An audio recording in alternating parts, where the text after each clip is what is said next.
Could there be a singular answer to the mysteries of megalithic structures around the world?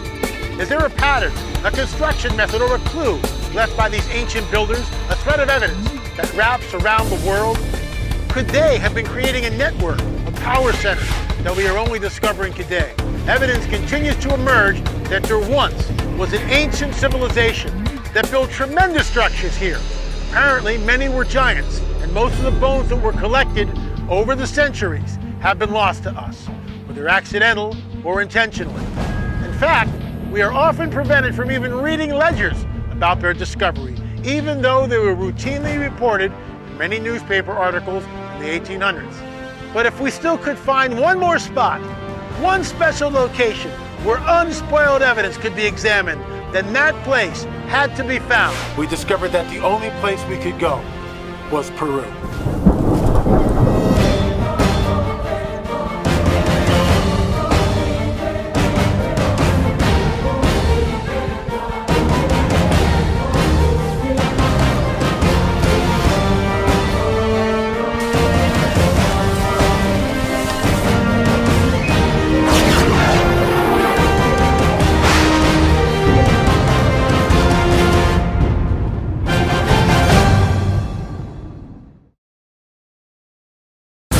Peru is a South American country, and it's about 4,150 miles to Lima from the Los Angeles International Airport. Lima is a sprawling coastal city with traffic that would compete with rush hour in LA and a population of nearly 8 million. With us is Dr. Judd Burton, a historian, anthropologist, and archaeologist. Judd's expertise on examining the artifacts we hope to find is crucial to the trip. Since we plan to examine elongated skulls, we needed Judd's trained eye. Joe Taylor, the curator for Mount Blanco Museum in Texas, is an expert on casting bones and making a reproduction in great detail. This helps the study to continue long after we leave Peru. Both Joe and Judd were featured in Watchers 4. Ron Moorhead is an adventurer and a private pilot that has flown all over the world. He's an author and an expert on Bigfoot and was interested in the Peru trip because of the theory about ancient giants. Could the two be somehow related? Director Richard Shaw has been linked to the Watchers series from the beginning. The series seems to have no end in sight, but it's Richard's eye for the unusual, along with his unique editing style that gives Watchers its look and feel. Richard and L.A. co-produce each Watchers. L.A. Marzulli was nearly beside himself with enthusiasm on this trip. It was the culmination of a lifelong dream to be able to study what might be actual remnants of the Nephilim, the giants that were on the earth at the time of Genesis 6. Peru was one of the last places on Earth where this discovery might be possible. Our guide is Brian Forrester. Brian is not your average tour guide with a rehearsed spiel at every location. He is an author, and his theories on the ancient stones and skulls in Peru fly in the face of the established dogma about these artifacts. We nicknamed him El Sadistico because he enjoyed the grueling hikes he took us on at altitudes in excess of 12,000 feet.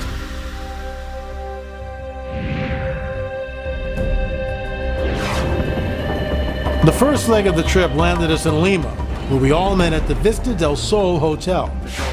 We spent a little time talking about what we'd eventually see in Paracas, and Brian filled us in on the enigmatic nature of the ancient Paracans and how they mysteriously appeared. So the Paracas suddenly just appeared out of nowhere. Could they be remnants of Phoenicians? Any Phoenician connection at all? Not that we know of so far. The thing is that they, Again, they practice cranial deformation amongst their royalty only. We headed out to see the elongated skull collection at Peru's National Museum, which was supposed to be quite extensive.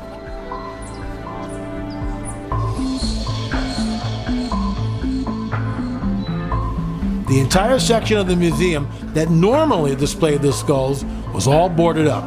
The walls actually sealed off with new drywall, and the exhibit was closed.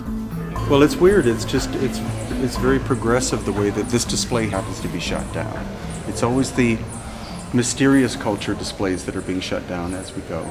But that's why we have access to the private museums, because Thank goodness. there is no direct jurisdiction. So the last time you was here was what, about a month ago? Last time you were November, here? A month? yeah. November, okay. So November. several months back, and it was open, and the skulls, elongated skulls, were still on display. Yeah, And yeah. now we come here, and this whole thing is being renovated, and we've got two guards here, one there and one here. Oh, the other thing is that guy, especially because the bathrooms are through there, and if you that's where the warehouses are. If you stray a tiny bit, they freak out at you. The Ivy League universities, the old boys clubs. Yeah, that's they're right. in charge of everything, so they're in charge of history. Skull and bones.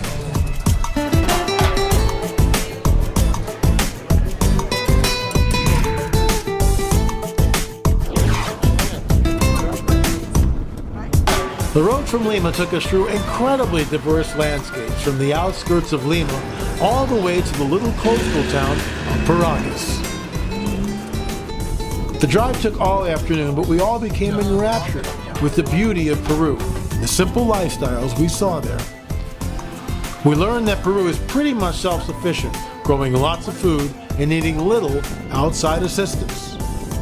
We were able to stop long enough to visit an abandoned beach, where we wondered at the deserted and crumbling houses there.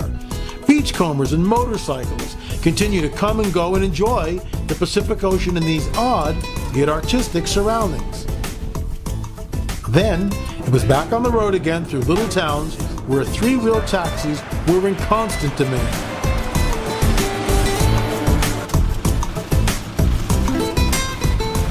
After a tortuous and circuitous drive with many pit stops and explorations, we arrive at our hotel in downtown Paracas. We arrived at Paracas and we were exhausted. But we had to go to the museum to see if the elongated skulls that we had traveled thousands of miles to see were actually there. When we arrived, to our astonishment and delight, we saw the skulls, and to make it even more incredible, we were able to touch them, weigh them, handle them, and photograph them. And as far as I'm concerned, that was unprecedented.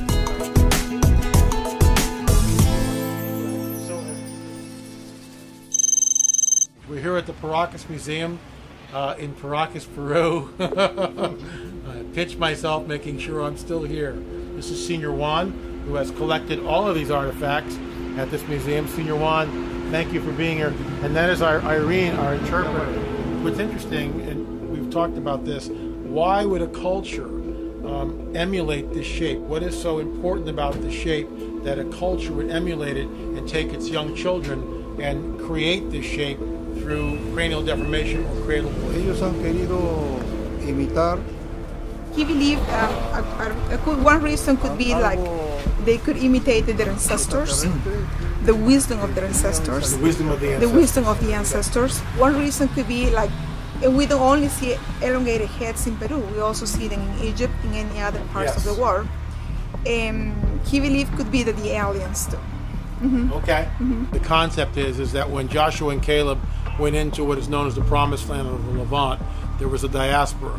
The giants, the remnants of the giants, the Nephilim, the Raphaim, the Zemzumim, all these different tribes, some of them fled northward and southward. Is it possible, the hypothesis is it possible that they built ships and literally came to South America?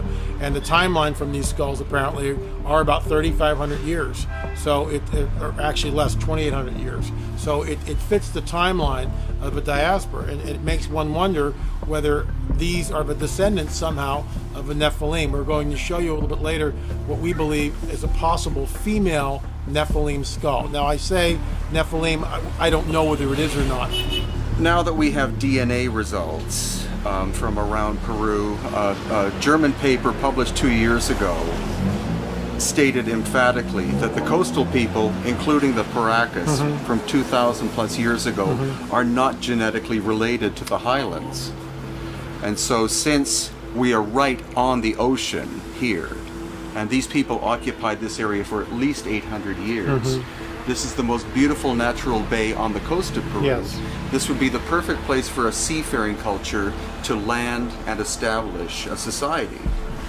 And so the other thing is that Chavin, which is where most people, archaeologists, think that the Paracas came from, they didn't perform cranial deformation. So it's unlikely that a society would move from the highlands of Peru and suddenly start binding their children's heads for unknown reasons. But we also see a difference between the skull that Senior Juan was holding, which was cradle boarding. I mean, that's what we believe anyway. And then we look at this skull here and this skull here, which we believe are examples that are not cradle boarding. And if Judd Burton is around, we can bring in Judd and have him weigh in on this too. So Judd, the skull we're looking at here, again, this is not an example of cradle boarding or deliberate cranial deformation. This has been, again, we see a large frontal plate, and apparently there's one parietal here, not two. The suture does not go back in a very, and just the occipital. So very strange looking skull. Upon further examination, yeah, I mean, again, the suture patterns are all wrong for what you would see in a normal human, normal Homo sapiens. So this skull also displays the same sorts of anomalies that we've been discussing here. But one of the things that's interesting to me about the skull that Senior Juan has here is we may very well be looking at emulation. They're wanting to emulate their ancestors. What is this that you're holding in your hand? ¿Qué es lo que usted lleva en su mano, señor Juan? Aquí tengo un deformador que era para la deformación artificial de los cráneos. This is one of the instruments that the Paracas use for the cranial deformation. Can you show us on this skull how it would work? ¿Podría enseñarnos cómo funciona eso? Se ponía la parte acá atrás. This would create a very rigid area, which then you bind the head and it would keep it, it would deform it. Amazing. How old is this? ¿Cuán antiguo es ese? Tiene más de 2,000 años. It's more than 2,000 years old. 2,200 años. 2,200 years old. Unbelievable. Thank you so much for allowing us to handle the artifacts. Okay, I'm going to start the first coats of latex in the eye sockets and the zygomatic arch with rubber latex mold material, pure latex, so that it's the best case for doing this stuff. I got a brand new clean brush, and here we go. I'm going to make sure I don't get so much in there that it can't dry. I don't want to get too much inside that little hole that I can't feel there. So my first coat's going to be sketchy. Now I'll do it as soon as the next one gets dry. I'll do that. Again, do it again. So that covers the clay.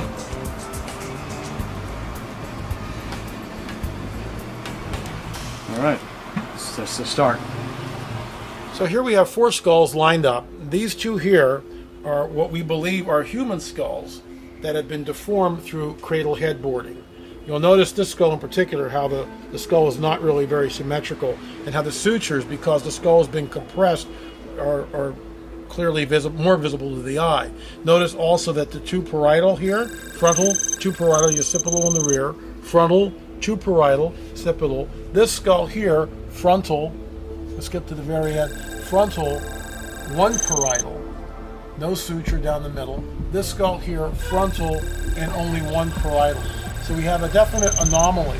These skulls here seem to be emulating this skull here. So I think that's why we're looking at this one as an example of one that could possibly be natural, in that the child may have been born this way.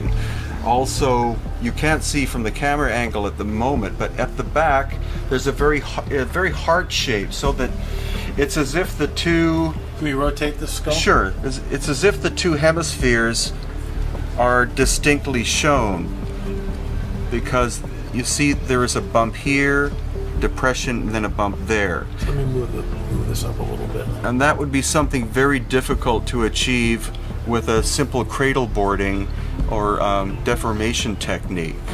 Most of the skulls in the museum and in most collections are hairless, because they are, when they're brought into the museum, some museums for some reason decide that they want to sterilize the skull and bleach them and clean them.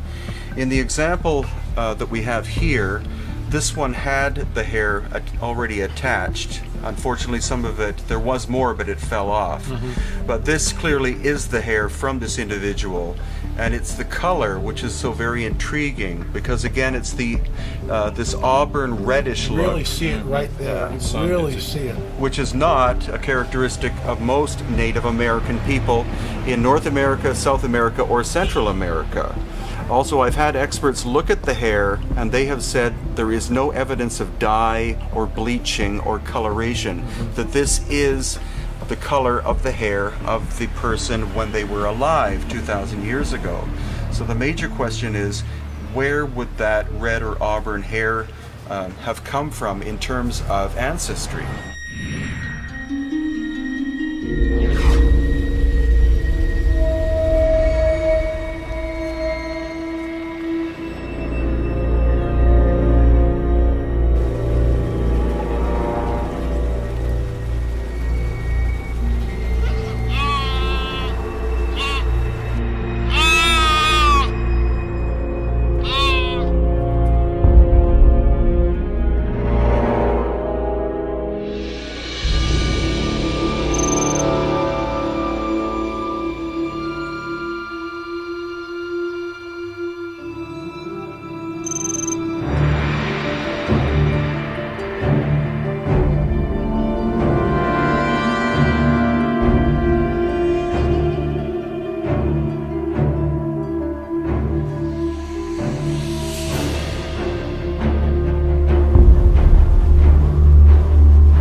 Brian, why are there bones all scattered everywhere, almost as far as the eye can see? I've never been, I can't, I'm having trouble getting my head around it, literally. I've never seen anything like this. Well, it's literally beyond as far as you can see. This graveyard, according to Senior Juan, goes 7 miles in that direction. Wow.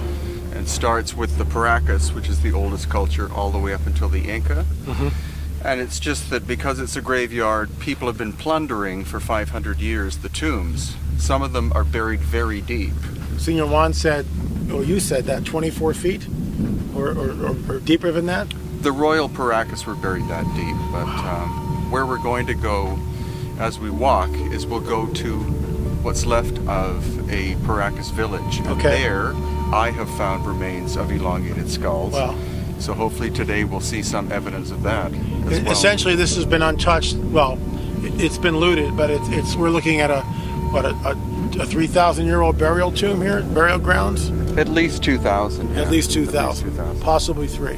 Possibly. The deeper you go, the more you can find. As far as I know, there have been no scientific excavations here.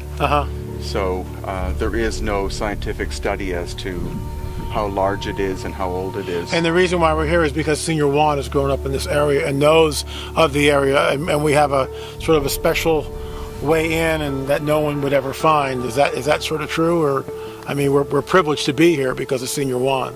Well, very much so. We have permission. This huge cemetery is private property, Wow. including the pyramid in the background. Most other countries you don't find that, but because Peru has such a rich history and basically the entire country is an archaeological site, that some people can't have things like pyramids, tombs, etc. on their private property. Unbelievable. Well, you saw in the museum in Paracas the little baby and the elongated skull mother and supposedly the uncle as well that had red hair. Okay. Their bodies are actually under this mound. Wow. So this is probably, this may be the tibia, I believe it is, Right. of the mother. But you know, we aren't allowed to dig up remains. So I honestly I tripped over that. So the bodies are here. Hopefully, at some point, we'll be able to get an archaeologist to come and do a proper excavation of this, and from that, we'll be able to reassemble an elongated skull's body, or maybe even two of them.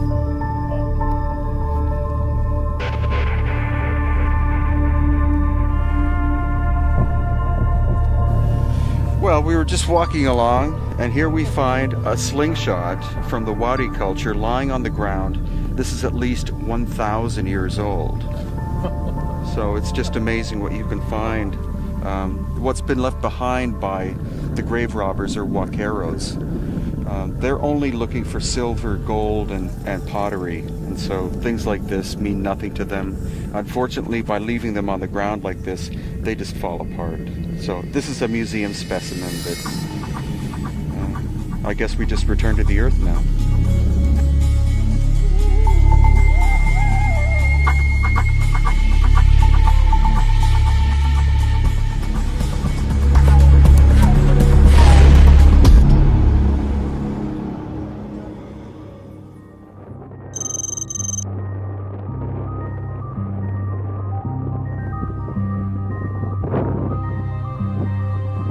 So what are we looking at here, Brian? What are those posts that look like posts? We're probably, what, a quarter of a mile, half a mile away, something like that? Yeah, this was a royal graveyard of the Paracas people. The vertical markers were put there probably between the 1920s and 1960s in order to establish where the graves are. Okay. But they're very deep graves of the elongated skull people. And have any of these been exhumed and studied? Yeah, they started digging here in the 1920s and stopped in the 1960s, so no one's touched them for more than 50 years. And where are the remains of these elongated skeletons? Most of them are in the museum at Ica, which we'll see. We were in process of doing an interview with Senor Juan about the burial site when a bureaucrat from the reserve came up and started hassling us about taking pictures. This, in Senor Juan's presence, who is an important figure in Peru, started an argument. We're leaving. We're going. The reserve later apologized to Senor Juan. We headed to the Ica Museum.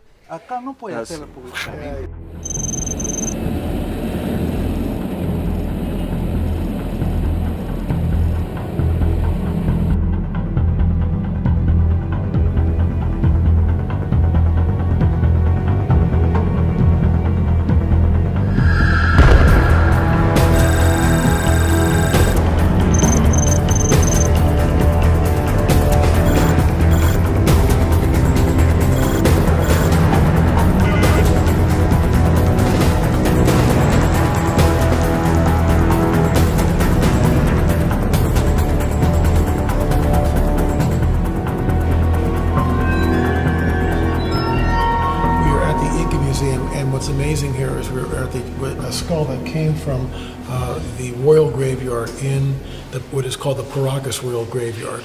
And this is called the Chongo skull because that area is known as Chongos. And we will look at this, and in my opinion, this is definitely not cradle boarding or cranial deformation. There's only one parietal, and this skull is just absolutely enormous. Judd, what's your professional opinion on this? Well, in the cases of cradle boarding and cranial deformation that we have, this in terms of proportion of the skull, not just the physical size of the skulls we've been looking at, but just in terms of the portion of the other parts of the skull. This is the highest dome, skull dome that I've seen thus far, and this is exceptionally bizarre. Sutures are also anomalous. It doesn't appear that there's fusion back here. It appears that there's one parietal plate. Very strange. That's anomalous. And there's also in the rear of the skull, which is difficult to see, we see sort of that double dome that seems to be swelling out, only, right. which is sort of indicative of the Paracas skull.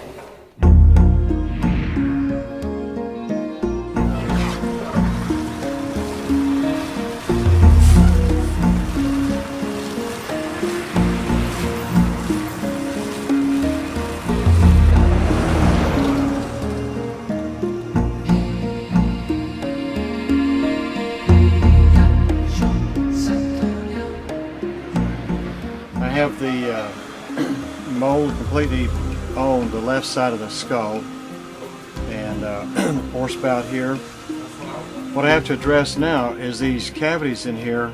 I can't just put the mother mold on there because it's hard plaster.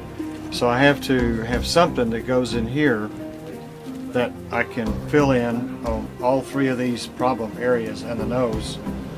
And then those will come out, but they won't be attached to the plaster mother mold necessarily. So that allows me to pull the mother mold off and pull these pieces out without damaging the skull. Ron, since the last time we talked, there's been some startling and amazing evidence coming out with so-called Sasquatch Bigfoot DNA by Melba Ketchum. Explain that to us, please.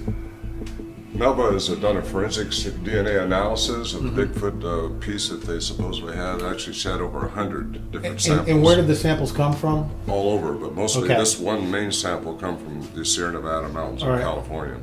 And in that, she has found that the mitochondrial DNA, the maternal side, is 100% human. Okay. And the nuclear DNA, that's the mystery. That's the big mystery, Wow. because it comes from something she can't identify. That's some unknown species of hominid.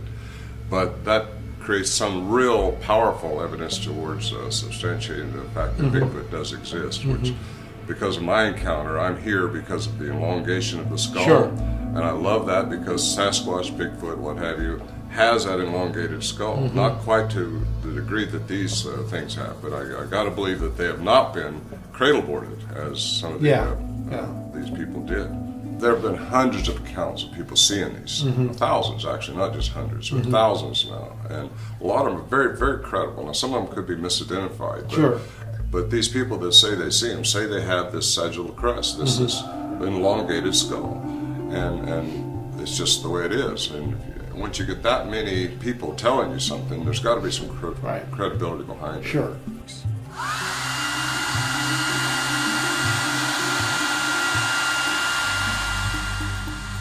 The first skull is our control sample. It is an Ika skull, and we see it is a human skull. At least we believe this is a human skull. We have a frontal plate, two parietals. Notice the suture coming back, which divides the parietal into two pieces, and then we have the occipital in the back here. So we believe we're going to use this as our control sample. We will fill the skull with rice and then weigh the skull and also pour the rice out and just see where it is as far as unit of measure that way. Here we have the frontal plate, but only one parietal plate. You'll notice that there is no sutures, not even a sign of a suture here. We're going to take this bag of rice and fill this container, which we know is 625 milliliters. So that gives us a unit of volume.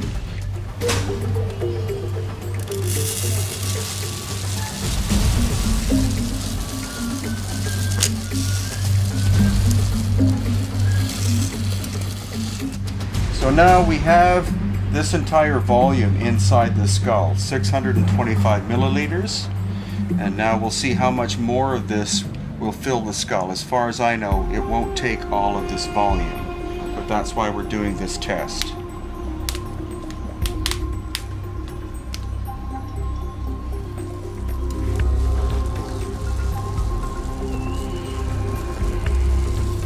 Okay, can you shake the skull a little bit? Yes, I will.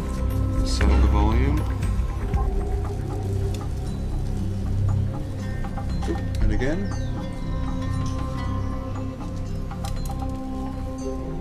What I've done thus far is to weigh the bulk of the collection, but the weights take into account the entire skull, which includes this portion, the mandible, the teeth, all of the bone components of the skull.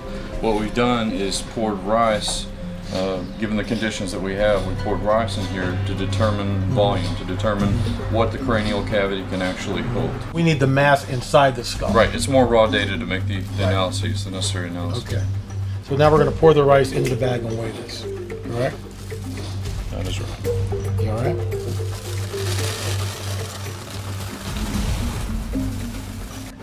Great, that's about 9.5, or 0.95 kilos. Hovering right around 1. Senior Juan's Museum is right on a sort of a busy street here in Caracas, so there's a lot of extraneous noise, unfortunately. So bear with us with that.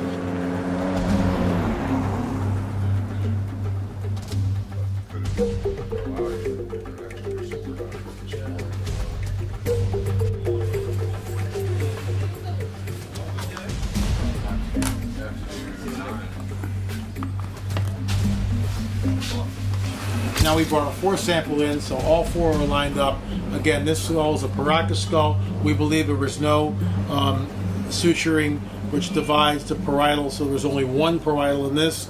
We're going to pour the rice in and see what we come up with.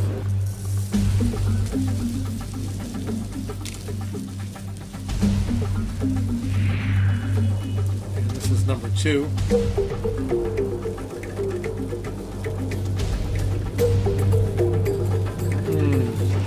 Wow. So this is number 3 now, or part of number 3. We'll see how far we get.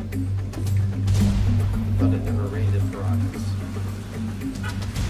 Give it a little shake, Mr. Burton.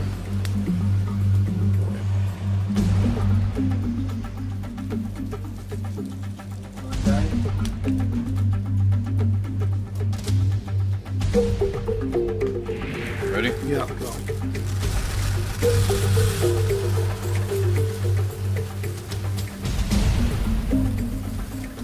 Weighing contents of skull number 4.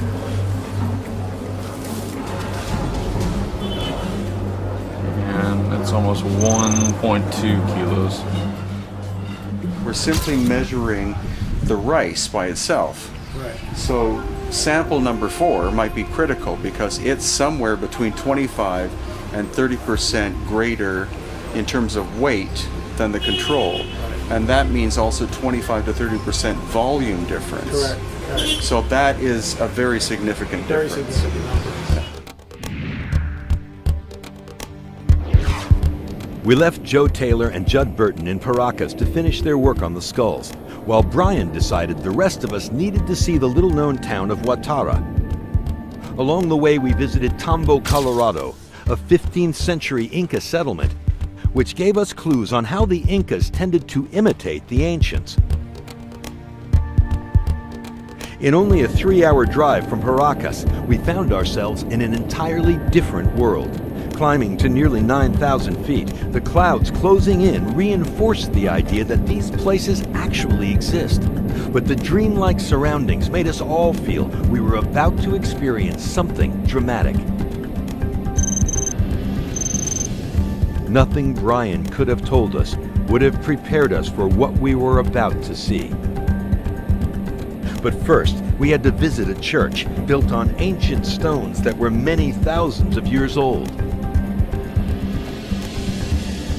We are in a church, but what predates the church, and this is why we came here, is this incredible foundation work. Tell us about the stones and why these are peculiar. Well, according to conventional archaeology, this was an Inca palace or temple. But the thing is that this is mortarless construction. So the Inca tools were only bronze chisels and stone hammers. And so since this wall is 5 feet thick, there's no mortar or cement in between the stones. This is very high-tech construction. Very high-tech, absolutely. So it's impossible for the Inca to have built this. They would have adopted it and used it. But this is one of the enigmatic buildings that we find here and also especially around Cusco that predates the Inca But since there was supposedly no civilization prior to the Inca, we're looking way back in time as to when this was made. It's amazing here. The stonework, I have never seen any stonework that even comes close to what we're looking at here now. Notice the joints here, the precision joints, and the complex of angles.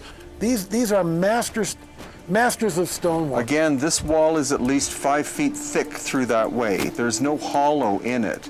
Every one of these stones fits together with a precision whereby you can't fit a human hair in between.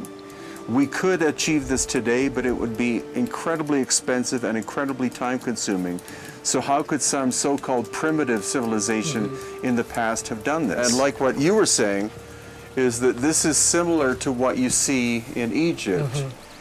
And the Egyptologists insist that everything in Egypt was built by the pharaohs. But what we see here and in Egypt and all over the world is the adoption of older structures. A few blocks away from the church was a museum. The main exhibit stunned all of us. 3 mummified examples of what may have been a mother and her 2 babies, all with elongated heads. Shocked at the amazing condition of this find, Irene interpreted for us as we asked the director of the museum how old these mummies were. He said they were about 3,000 years old. This is close to the same age of some of the skulls we examined in Paracas. Any known disease such as hydrocephaly or water on the brain, that creates a beach ball effect. Not this. Not this vertical cone head look, which is akin to what we saw in Paracas, amongst the largest of the Paracas skulls. So this being or this person is very unique in my 6 years of exploring the subject, and the fact that it's on display is remarkable, but not so remarkable when you take into account the fact that this museum is in the middle of nowhere.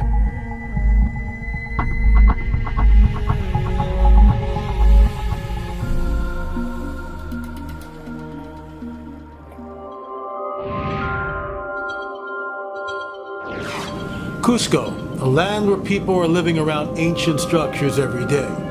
At 11,200 feet above sea level, Cusco provided the largest physical challenge yet, as we felt lightheaded and underpowered the first few days.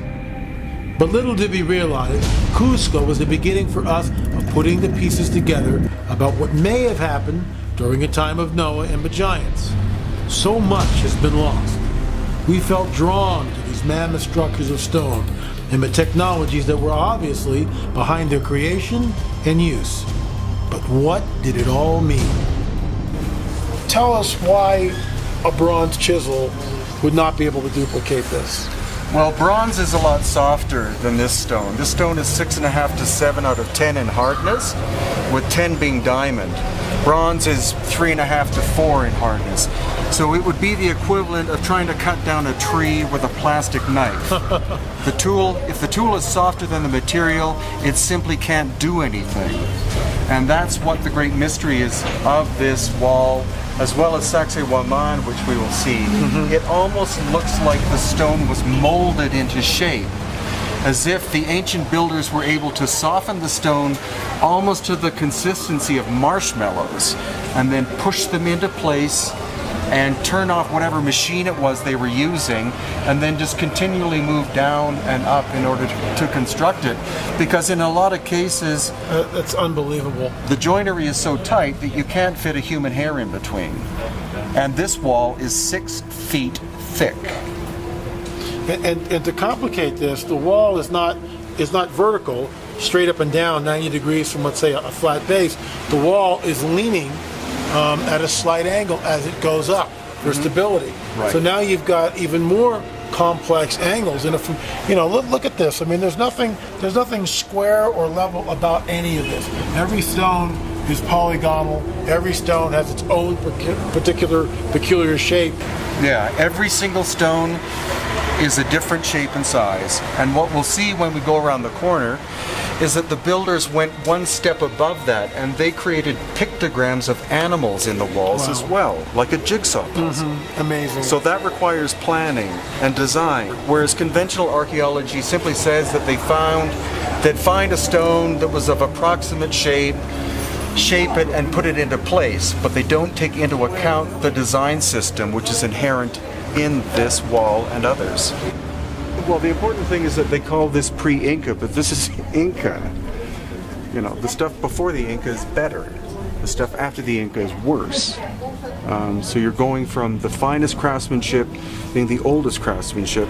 The worst craftsmanship is the more recent, which is counter to what conventional archaeology or even the so-called history of humanity is, that supposedly we start from being very primitive to the so-called sophisticated nature that we're at now. But any ancient society will tell you that cultures go in waves. They crest, then they crash, then they crest, then they crash. Atlantis being the ultimate example, so-called Atlantis. But the important point is that in this corner, this little corner of 100 square feet, we have the megalithic on the bottom. This stone came from 30 kilometers away. Every stone is super heavy, in some cases multi-tons. Above that, you have Inca repair work. And then above that still, you have where the Spanish recycled an Inca building, and that's on top of the Inca work. And then even higher, you have colonial Spanish. So you have the entire history of Cusco given an example of in this wall from the bottom to the top.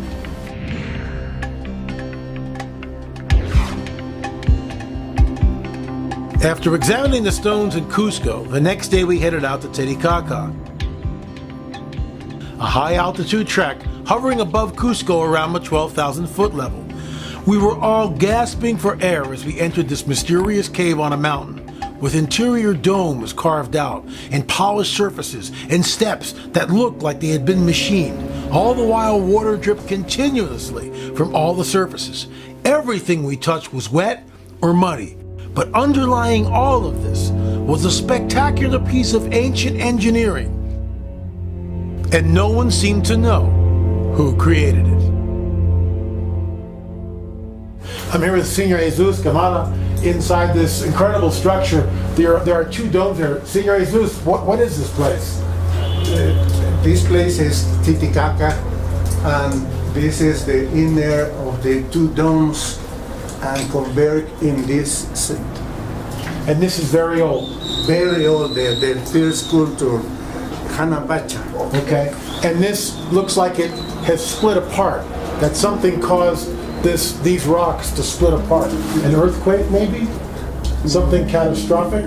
Maybe. Well, Brian, here we see very clearly the cut marks in the stone. And again, feeling this is a highly polished surface. Yeah, and the other point is that someone could say, well, that's natural because that's the grain of the stone. But what counters that argument is the fact that we can see the cutter going this way too. Yes. So it's almost perpendicular to that surface. And there's a lot of evidence in this cave, more so than possibly anywhere that I know of around Cusco, where we see the direct evidence of a machine at work and not a modern machine, because we're pretty far away from any electrical plug. Sure. And there'd be no sense for anyone to come in here and be shaping stone in modern times. And this reaches back far into antiquity, maybe pre-flood for all we know. Well, and according to Senor Jesus Gamara, who we have with us today, he talks about this kind of workmanship as being from the first period. Okay. And this is definitely, according to him, and my belief, antediluvian. Wow. Well, also you see when the tool did an overcut where it cut deeper into the stone than it had to, and that gives us an idea of the dimensions of the actual cutting blade, which is astonishing. And here you can see it. Yeah, and it seems to have polished it as it was cutting, but there's no way that was done by hand tools.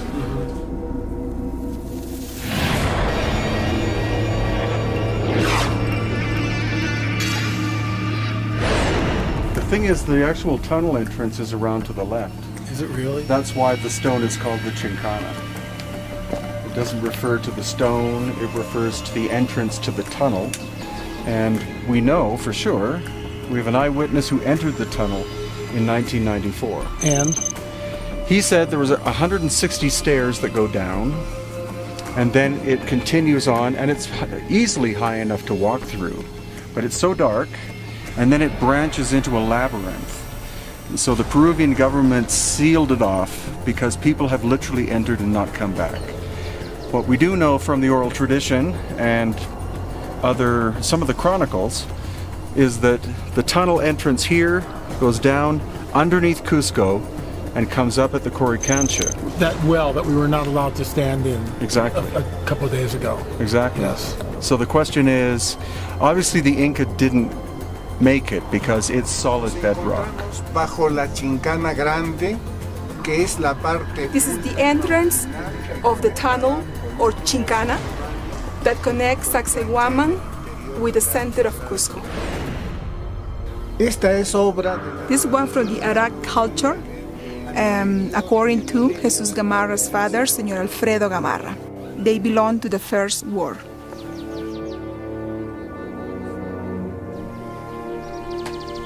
These are potatoes.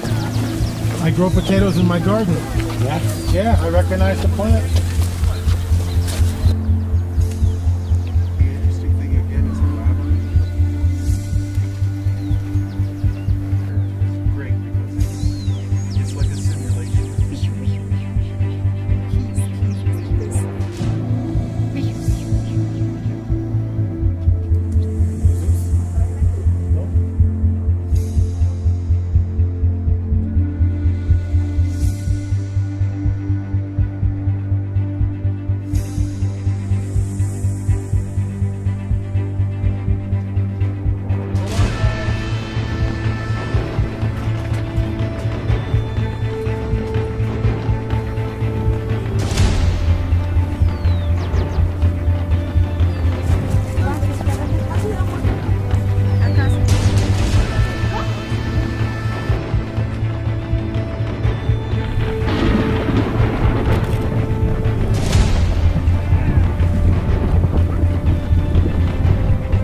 There is indigenous rock which is found here at Sacsayhuaman, and then there is other stone which is andesite. And the question is, where did this andesite, these huge megalithic boulders, originate from? Where were they quarried? Señor Jesus, where did these stones come from? How far away? Las leyendas incas dicen According to the Inca legends, they were brought from Yucay and Muina. Yucay is 72 kilometers away, and Muina 45 kilometers away. This is the indigenous rock of the area, and this is limestone. The stones that build these walls are andesite. So we have a real problem because this andesite stone comes from 40 miles away in one direction, which begs the question, how does an ancient culture, maybe without the wheel, move cyclopean blocks, some of them weighing as much as 125 tons? So not only were these stones hauled 40 miles plus, but they also came from an elevation about 2,000 feet lower than what you see here. It truly is enigmatic. And being a frank supernaturalist, I look to the supernatural. Is it possible? Is it possible that this is the handiwork of fallen angels and the progeny, the Nephilim? Well, the thing is, I've read, as far as I know, every Spanish chronicle and the only Inca chronicle that exists. And no one can say, even archaeologists can't say who made these. The stone is far too big for human, just physical labor to move them, especially from 40 miles away. And so some of the accounts state that when the Spanish first arrived up here at Sacsayhuaman, they were stupefied. And they asked the Inca, they said, "Did you build this?" And the Inca said, "No. These were made by the giants long before us." And I think we're definitely looking at a mysterious culture of incredible sophistication existing long before history into what is called prehistory. It may have been the Nephilim. Sure. That theory is as strong as any other. So that's where we where we are with this. And it's not only at Sacsayhuaman, you find it also at Machu Picchu, you find it in the city of Cusco, and at all the major megalithic sites and so-called Inca sites in and around Cusco. You find these megalithic stones, precision accuracy in terms of putting them together by an unknown race.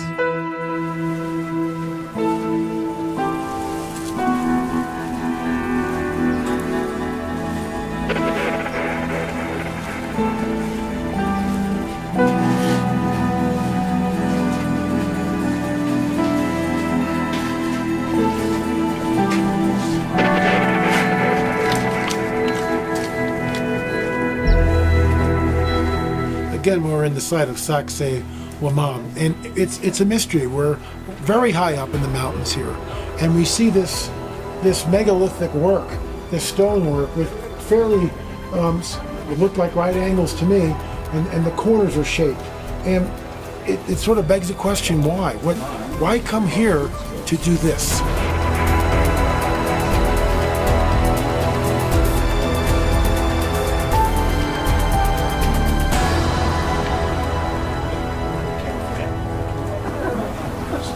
I mean, it's the same technology that we see now, and it's like the machines in there just kind of going shh. Yeah.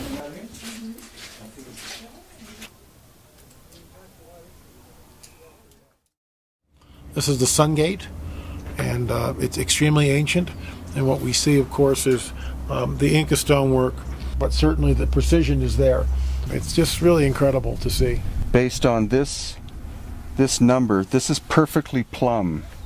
So this wall is 90 degrees to the surface of the land, and so it shows that whoever built this knew how to make something perfectly level on a vertical plane. It's a bit of a guess, but still, it's like 0.2 of 1 degree off perfectly flat level. We had driven out of Cusco to visit new locations a few hours away. Our ultimate destination was Ollantaytambo, where we planned to visit the Temple of the Sun and also search the surrounding areas for artifacts. On our way, we had heard of the Huaqui skulls at a private museum headed up by Senior Renato. He was very, very helpful. To facilitate a better view of the creature here on Earth from the nearby mountains, at our request, he was kind enough to remove the glass case surrounding it, and what we saw was incredible. Senior Renato, where did this skeleton come from? Where did you find it? ¿Dónde encontró a Huaqui, señor Renato? Él fue encontrado en una montaña que está al frente de este pueblo. It was found in Huiracochán, which is a mountain across from Andahuaylillas. It's also a place where a lot of meteorites have been fall down in that area. Is this cranial deformation, head cradle boarding? ¿Hay una deformación craneana en Huaqui? No es deformación craneana porque For the characteristics of Huaqui, it's not a cranial deformation, it's natural. It's natural. And you are an anthropologist. ¿Es usted un antropólogo? Sí, antropólogo. And you're not, is this human in your opinion? ¿Es humano en su opinión? No, no es humano. No es humano porque tiene la fontanela abierta. For all the characteristics, Huaqui is not a human being. He has 11 ribs, her bones are big, and also the sockets of the eyes are more bigger than the human beings, and the nose is very different. So it's different in every possible way, including from the chin. This is not a hoax. It's not. You didn't make this. It's not a hoax. No one found. It's not a prop. This came out of the graveyard. Eso usted no lo ha recreado, o sea, no lo ha formado, es algo que usted encontró en una de las tumbas en Huiracochán. Sí, sí, sí, se encontró en una tumba y así le hemos traído y está tal como se le encontró a él. It was found in a graveyard and he just brought it here. He didn't touch, he didn't do anything. How many fingers?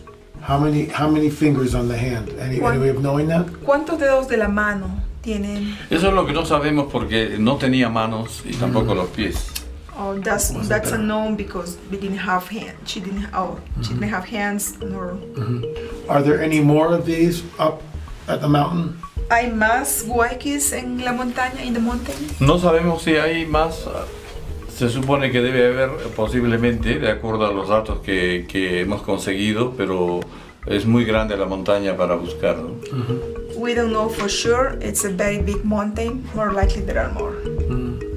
Thank you, Senor Renato. No, gracias a Thank you so ustedes. much. Muchas gracias. Gracias a ustedes. So here we have these two skulls, which in my opinion are very anomalous. We see what appears to be a suture in the frontal plate, and we know from a control sample that a normal human being does not have this suture. Notice the one here. These are not cracks in the skull. These are in fact sutures.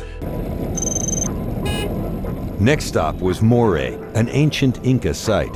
The roads turned to dirt as we wound our way to higher elevations, sometimes with slim margins between us and other travelers. Even so, the trip allowed us to experience some incredibly beautiful farmland.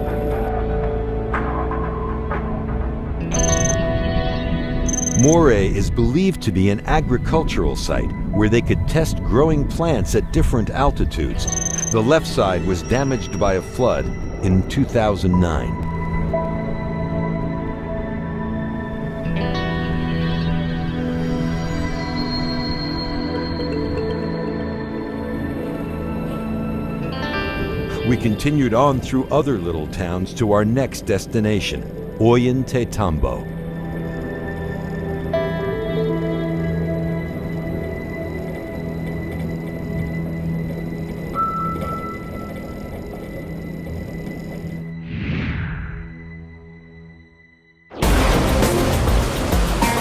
The river was at flood stage and causing problems in the town. We took three-wheeled taxis to our hotel. Some of the land was starting to collapse. The train station and several houses were at risk. Water and power were out, so we had to make do by flushing the toilets with river water. But we were now close to several locations we wanted to see, starting with the Temple of the Sun.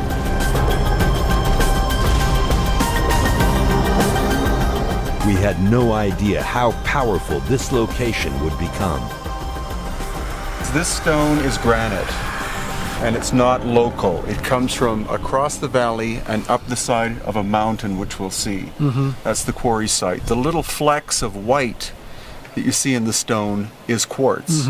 So it's highly piezoelectric, and so this stone was selected specifically to construct the Great Sun Temple, which we'll see up there. Some of those blocks are 40 tons plus.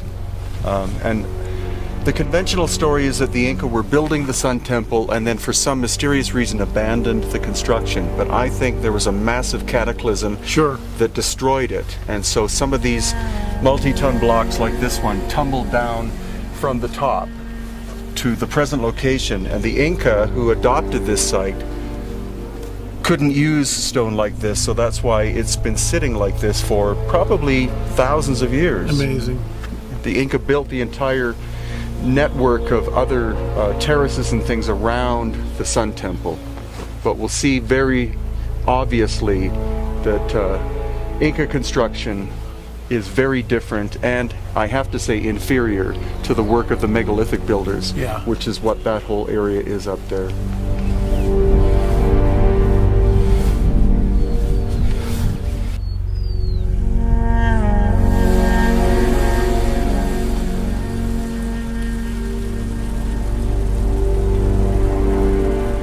This is a resonator. Unbelievable. Go.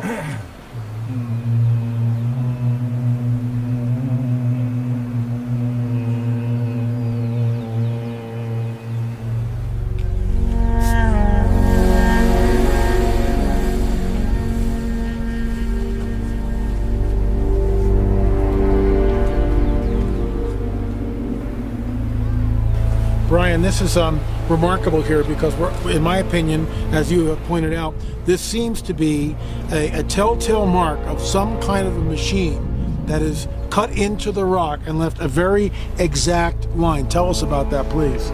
Well, the thing is, most people will look at that and say that's a flaw, like a crack in the stone. Or a grain of quartz, or quartz like this over here. Yeah, but this is a vein of quartz. Right. And you can see that's not a straight line. Right. You know, it's weaving in and out. Sure. But if you look straight down this one, What you will notice is that the continuity of the width is very precise. It's as if one cutting tool went through, but it isn't a saw, because what you'll notice at places like this and further over like that and here, that there's a jog, like the tool had to make some kind of correction. And it wasn't cutting very deep, because with putting this card in, it's only going in between 1/8 and 1/4 of an inch. But down at this point, this is where it goes in a lot deeper. Interesting. So engineers I've showed this to more or less state that they think that this is some kind of tool. How did they move a 40-ton block of stone to this position? Not only that, look at how this has been precisely carved out, and the joint down here is seamless, literally seamless, and because this is sloughed off from thousands of years of weathering, you can feel the polished surface of the granite. Brian, tell us about this, please. Well, this is probably the finest example of joinery in Peru, because this block, which is at least 12 to 14 feet long, fits perfectly, and I mean perfectly, on top of the blocks below and straight through 3 feet to the other side. Amazing. You can't fit a human hair in that joint. Today we could possibly create a joint like that, but you would need a massive saw that had zero vibration to it. It couldn't, the saw blade couldn't move back and forth at all. Sure. Because this is a seamless fit. We're here at the Temple of the Sun. The vantage point is incredible here. And behind me are granite blocks, which are about 40 tons each. And the workmanship here is just spectacular. In my opinion, what we are looking at is Nephilim architecture. In other words, I believe that this is the handiwork of the giants, of the Nephilim. And then a great cataclysm, something happened which toppled the temple, just like we see in the ancient world, all of the ancient sites in different continents. Something happened and destroyed what was here. The reason why this wall is still somewhat intact is that there is earth behind it. And in the front too, it's the same thing. The wall has been packed into the earth, so a major earthquake or other catastrophe, which I'm sure happened here many thousands of years ago, caused the sides to explode. And that's why all the way down the hill, that way and that way, we find massive megalithic shaped blocks that belonged here.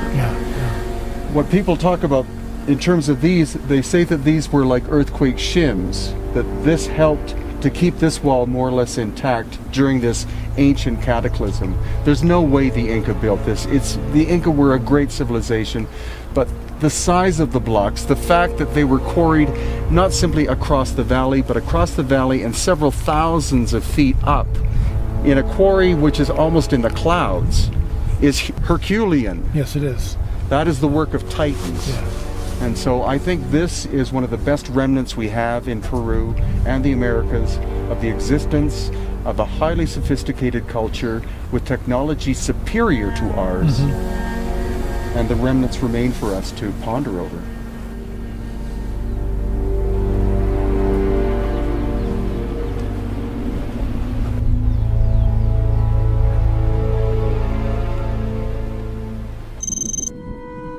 At the Temple of the Condor, we found these huge thrones cut into the stone. Were these there for the giants, like the ancient Egyptian gods? And again, we see evidence of trapezoidal shapes cut in stone. Were these there to tune these structures for some reason? Their continued use seemed to be more significant than simply decoration.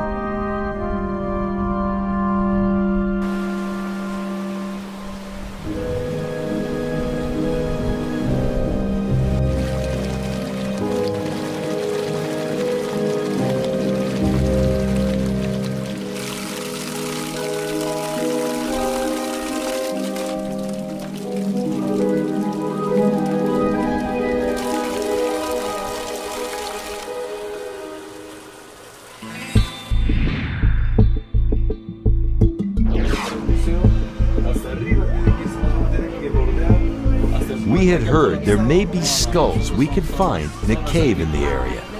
Irene spoke with a shop owner that seemed to know something about it. Yeah, but we're not going there. No.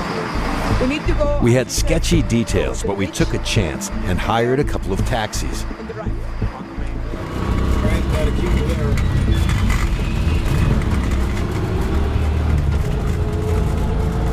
Dun, dun, dun, dun, dun, dun, dun, dun, dun. The driver went as far as he could go. The rest of the distance would have to be on foot.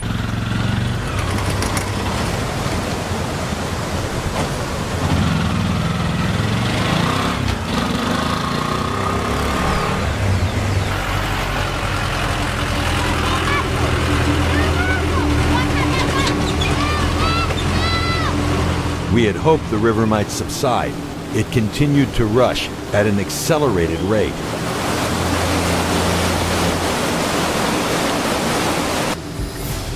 We headed in the general direction that Irene described. Along the way, we asked some of the locals if they knew anything about this burial site and where it was.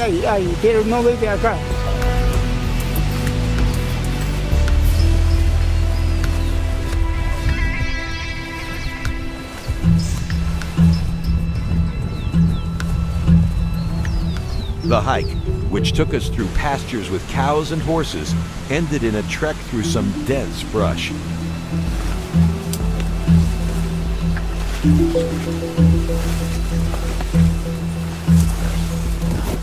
Suddenly, a boy emerged in the brush and warned Richard about the cactus in the area. Espina. Oh, what is that? Cactus? Oh, gracias. Show me. It had long spines that would go right through your clothes. Irene found a woman that thought she remembered some caves in the area, and there it was. Okay. She said when she, as a child, she remembered seeing the bones, but she doesn't know if the archaeologists have come and taken to the museums. Very deep. It was deep and dark, and we couldn't see without going inside. Brian was the first to go in, followed by L.A., using a camera light to see. Yeah, that's what I was saying. While watching this, Ron accidentally backed into one of those cactus. The spine went deep into his leg, and the boy helped by pulling it out, but in the process got stuck himself. Cactus. Golly. There was nothing in the cave. Nothing in there, Brian? Don't even ask me. I want a cave with bones. As rugged as the surroundings were at this high elevation, flowers and plants of all kinds were growing. Everywhere there were wildflowers and greenery. Climbing over unstable rocks was very tough. We found a second cave, but it also was empty. Having no more clues, we headed back through the brush to the nearby town to rest. The woman found a young man named Abel. He thought he knew of another cave where bones might be found. It meant we'd have to do the whole thing over again. This picturesque village had dwellings made of stone, some with dirt floors. There was a dog on every porch. We headed back a different way, through pastures and beside the raging river. Trekking through the brush again, Abel led us to a cluster of caves. There, in the largest of the two, was a burial site with visible bones. That's not a giant, but it's much bigger than the Inca. Yeah, the Inca were very small. That's the important thing, is you have to be able to, there are different types. One from Otuparietal. Abel kept bringing out more bones for us. Another one? I got it right here, Brian. Show it to me. Okay, well, this... Yeah, por favor. Femur, if possible. So this is definitely an example of cranial deformation, but the shape is very different from the Paracas skulls. This is more like what one could even call the Inca style, because it's more of a horizontal deformation than vertical. But what's curious about this skull is the fact that it does have 4 cranial plates, excuse me, whereas a normal skull only has 3. This one should not be there. And in the back, it does have the little holes that we saw in Paracas. Now, some people might find this morbid, a little macabre, and they also may find it as being an offensive thing to do. But what actually we're going to do is we're returning the skeletal material back into the tomb collectively together. We are not archaeologists, so we're not allowed to take samples away. But what we're doing is we're doing what few other people do, and that's actually record these and build a database, not only a Peru-based one, but a global base of where these are found, what the shapes look like, and the anomalous characteristics. Over here, Abel says he's found a larger one. Grande? Here you are. Right. The whole skeleton down here. This looks very ancient. I have no idea how old it is, but it is very ancient. Más huesos? Sí. Yeah? Sí. Acá mira. We're standing in a tomb. There are bones here. I have no idea. We didn't find any elongated skulls, not in this area, but right next door we did find the elongated skull. So this was sealed off with adobe at one time to hide it from people. So where you find one tomb, you're liable to find more in the same area. The flat thing is over there. It's right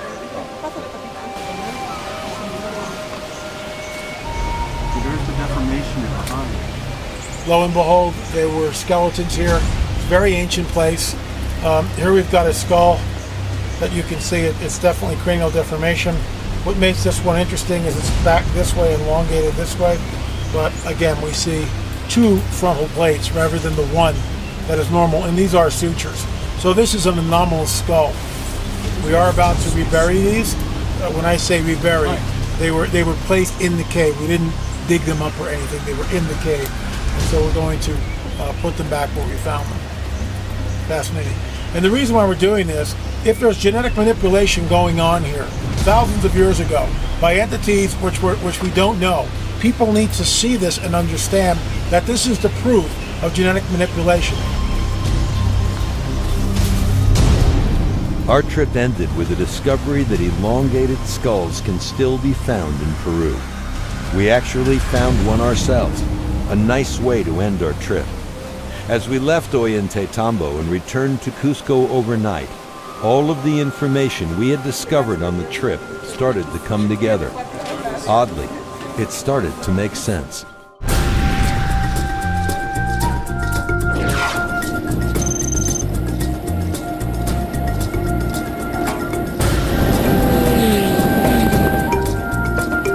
Placement of the optic nerve is standard human.